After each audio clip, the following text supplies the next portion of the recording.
Imbes na malungkot, lahat tayo nalulungkot, di ba? We want to celebrate her life because it was quite an exciting, colorful, glorious, meaningful life. Ayon sa kanyang mga kaanak at kaibigan, isa sa katangian ni Ate Guy ang pagiging mapagkumbaba at malapit sa fans sa kabila ng kanyang kasikatan. She's a very warm and funny person kasi pag pumupunta sa shooting set, yung mga fans niya ng mga yaya namin sa bahay namin, nakikipagkuha talaga siya ng mga pictures. She's very down to earth.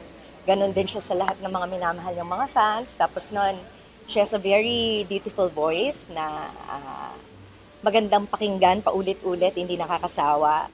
Patunay din ng kanyang kahusayan sa pag-arte ay ang pagiging magandang halimbawa sa sumunod na henerasyon ng mga artista. Siya yung tipo ng artista that would coach you but she will support you, as in guide you all the way. And then, mararamdaman mo naman kasi siya sa eksena, yun nga yung higop yun yung power niya yung hindi mo kailangan mag-motivate pag si Ate Guy ang ka-eksena mo kasi dadalin ka talaga niya.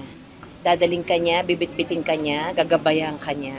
Bukod sa pagiging magkakatrabaho sa harap ng kamera, pamilya na rin ang naging turingan nila sa isa't isa. Napakahirap dahil, how do you say that? Dahil pamilya ko si Ate Guy. Maliban sa pagiging isang masugid na tagahanga, she became family sa buong buhay niya. Sorry, I'm very emotional. Samantala, maliban sa mga sikat na personalidad, personal na nakiramay sina President Ferdinand Marcos Jr. at First Lady Liza Araneta Marcos. Nauna namang nagtungo ang presidential sister na si Senator Amy Marcos. Hindi man personal na nakarating si Vice President Sara Duterte, nagpahatid naman ito ng bulaklak bilang tanda ng pakikiramay sa pamilya.